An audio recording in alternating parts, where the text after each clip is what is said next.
contohnya adalah sekarang kita kan, kalau kita udah selamat sampai ke generasi cucu kan begitu. Kita tanyalah sama anak misalnya satu rumah lah sama kita misalnya. Mana dia tadi karena dia masih remaja. Saya menggambarkan karena kondisi saya punya cucu yang sudah remaja kan begitu ya. Mungkin kalian barangkali masih cucu belum remaja kali kan begitu ya. Nah, begitu apa kita tanya mana? Kok belum pulang? Oh, dia masih bergaul di luar sana katanya. Masih bergaul. Jadi kan ini kan payah kita mengapakannya lagi kan. Iya. Ya, Mbak, ini sama dengan Mbak, saya posting kemarin soal bahasa. Tentang bahasa Batak dialek Angkola. Boro-boro sama, tadi saya ketemu cucu, saya berbahasa Inggris, Bang Halis. Bukan lagi berbahasa Indonesia. Nah, dengan bapaknya boro-boro berbahasa Batak dialek Angkola.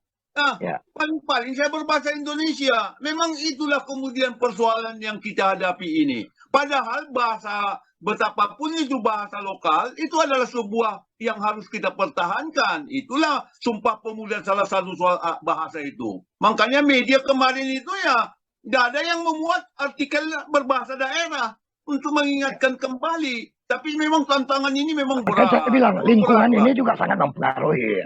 Bagaimana tentang budi pekerti kita mau ngapain pun di lingkungan ini juga harus mesti kita kerja kerasnya, tantangannya di situ. Kan saya bilang tadi pasti, Bang. 3 bahagian itu pasti. Cuma yang kurang ini adalah sekarang misalnya ini rumah tangga ini.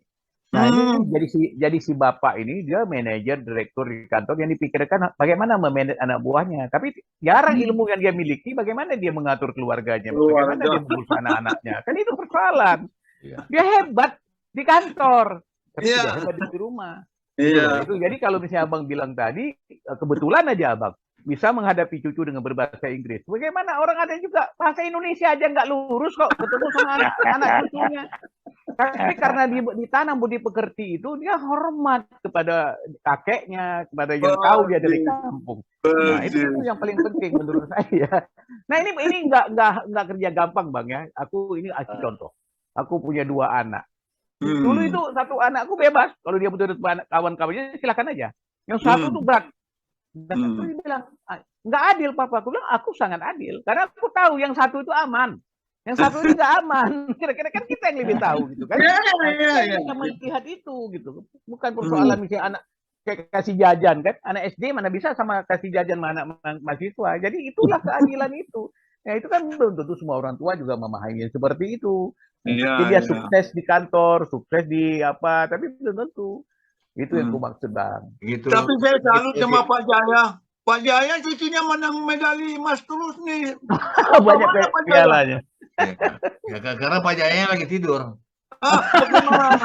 Cerita dong tentang medali emas Sumut kemarin. Ya, Bang? Gimana? Kita udah cerita cucu ya. Aku dengar. Aku menikmati ini kita menyalahkan anak muda, nggak suka aku. Nggak ada yang nyalahin anak muda. Salah, kita jadikan anak muda itu sebagai objek, bukan subjek. Iya. Anak muda begini. Nggak tahu dia anak muda kondisi sekarang. Makanya aku udah dengar cerita menyalahkan anak muda, nggak saudaraku. Pak Jaya dengarkan baik-baik. Kita menyalahkan diri kita, bukan menyalahkan anak menyalahkan muda. diri kita, bukan menyalahkan. Itulah karena dia tidur mimpi dia. Ya, sekarang ini yang terjadi sekarang adalah sekarang terjadi itu semua instansi ini anak muda harus begini, ini harus begini. Tahu nggak? Betul apa bilang tadi itu? Siapa tahu Sumpah Pemuda? Apa isinya sebenarnya Sumpah Pemuda? Apa Sumpah Pemuda? Apa tujuannya? Nggak ada yang tahu. Itu masalahnya, dan kita anggap itu salah. Padahal Sumpah Pemuda itu bukan suruh dihafal di sini. Pelan-pelan supaya jelas. Terlalu bersemangat jadinya nggak jelas. Iya. Aku dengar orang menyalahkan anak muda karena nggak ada yang nyalahkan anak muda. Salah kau. Nggak ada yang nyalahkan anak muda. Makanya karena kau nggak ikutin. Mana ada kita yang nyalahkan anak muda? Aku masih main di bawah terus.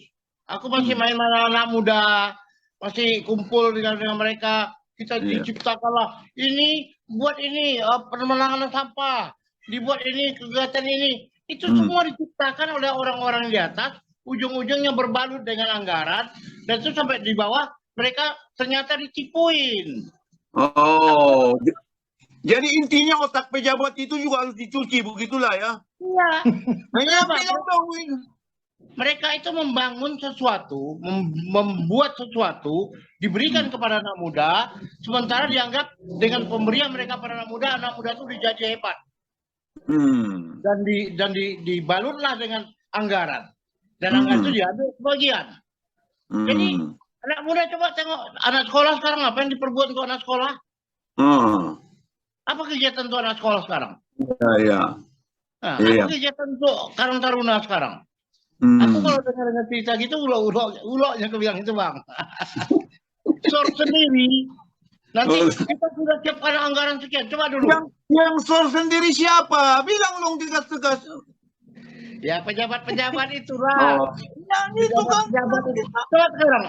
Yang namanya kegiatan kesenian, pariwisata, apa yang dilakukan untuk anak muda? Apa kegiatan kesenian pembinaan anak muda? Apa yang disiapkan untuk Karang Taruna? Apa yang disiapkan untuk pramuka? Ada nggak gaungnya? Nggak ada. Kalau kumpul rame-rame buka HP masing-masing. Ya, itulah yang dimaksud tadi. Itu tanggung jawab terhadap mereka anak muda itu kan ada 3 bahagian itu. Ada tanggung jawab pemerintah yang sebagai lingkungan, ada tanggung jawab rumah tangga, ada tanggung jawab sekolah. Itu yang kita bahas. Jadi kalau kau bilang itu kan, ini kan sekarang tanggung jawab lingkungan ini. Pemerintah, bagaimana tanggung jawab terhadap anak muda?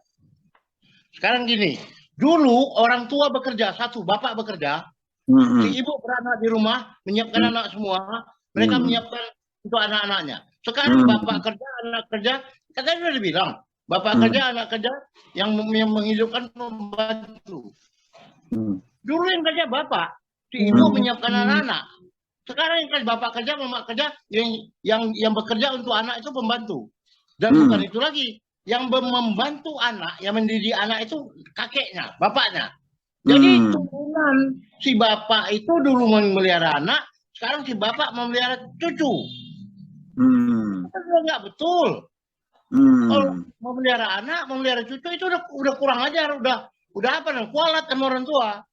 Nah, kualatnya bertanggung, berapa? Kalau kita nggak kerja, nggak ada duit, nggak bisa nyewa rumah, nggak bisa membeli rumah, nggak bisa apa. Sementara uang yang masuk itu belum tentu lagi uang benar. Tapi Pak Jaya, mohon maaf, saya lihat Bapak begitu membanggakan ngomong cucu sehingga juara, kok jadi ujungnya kualat? Bukan. Bapak dulu itu memelihara anak, menjaga anak. Bapak, si ibu menjaga anak, si bapak cari makan. Iya. Nah, sekarang si anak bekerja, menantu bekerja, anak bekerja, si cucu diserahkan menjaganya kepada kakeknya. Tapi saya memuji Pak Jaya tadi mengurus cucu bisa jadi juara renang, kok jadi larinya seperti itu? Ya, saya kan berbeda bang. Aku nggak ngerti juga ini. Misalnya aku satu dokter, dia punya anak, dia nggak bisa ngurus anak di rumah tanpa misalnya harus bekerja. Dan dia harus mengabdi juga kepada masyarakat. Ya, jadi kalau itu disalahkan, jadi berarti ini harus turut ke dulu.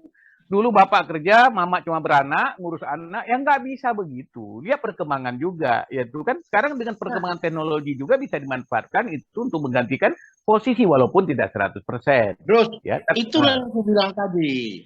Itu yang aku bilang tadi. Kalau dulu si mama bertanggung jawab terhadap anak, sekarang kalau mama nggak ada, di bawah pembantu yang bekerja.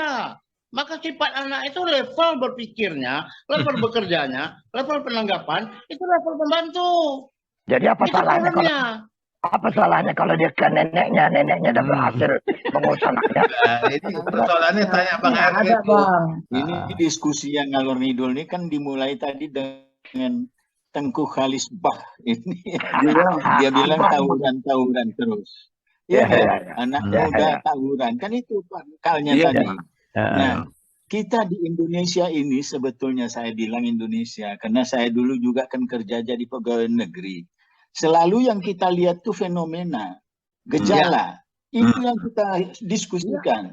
Tidak pernah kita mau melihat apa yang di belakang gejala itu. Misalnya Jakarta macet. Banyak kali ini katanya kendaraan itu yang membuat macet. Betul apa enggak kendaraan banyak yang membuat macet? Supirnya bagaimana? model kendaraannya bagaimana, itu nggak pernah itu diteliti. Sama dengan nasib anak muda ini. Kita bicara anak muda nakal, dia nakal itu karena apa? Mesti dilihat apa yang di belakang gejala itu. Jadi kita ini cuma mempersoalkan gejalanya kan gitu kan? Sana tawuran, sini tawuran. Itu pola pemadam kebakaran. Ada satu siram. Itu kita nggak tahu yang lain. Nah, itulah sekarang kita. Kenapa? Kenapa pemerintah lebih suka penanganan banjir? Kenapa lebih suka bantuan sosial, bantuan penanganan banjir? Itu kan nggak benar. Itu tadi gejala yang nampak. Itu bantuan diangkat dengan bantuan selesai. 600.000 dikasih, padahal orang beli kuota. Itu kejadian di Batak hari kemarin tuh ada gempa. Di gempa dikasih bantuan, orang tuh untuk beli kuota. Aku belum puas dengan apa si Jaya tadi ini. Karena aku punya cucu 10 yang kebetulan semuanya aku urus kan begitu ya. Karena termasuk aku. Jadi aku mau tanya si Jaya tadi berkaitan dengan pertanyaan Bahar. Cucu Jaya berprestasi itu berkat bapaknya atau dari mana ya? Pertama dulu itu. Emaknya. Berarti emaknya tidak punya kegiatan apa-apa. Enggak. Ibu rumah tangga. Ibu rumah tangga saja. Ibu rumah tangga saja. Iya. Ya, itu ya. Jaya punya anak perempuan nggak? Anak perempuan pun 3. Apa kerjanya? Jadi ibu rumah tangga semua? Iya, yang satu arsitek lagi. Arsitek, aku nggak mau kerja, aku jaga anak katanya. Jadi Pak Jaya, cucu Bapak yang berprestasi itu bukannya karena peranan Bapak itu. Padahal saya tadi puji-puji karena peranan Bapak. Peranan maknya, jadi maknya itu kerja itu macam istrinya, macam apa? Raja Nasution dulu. Oh iya.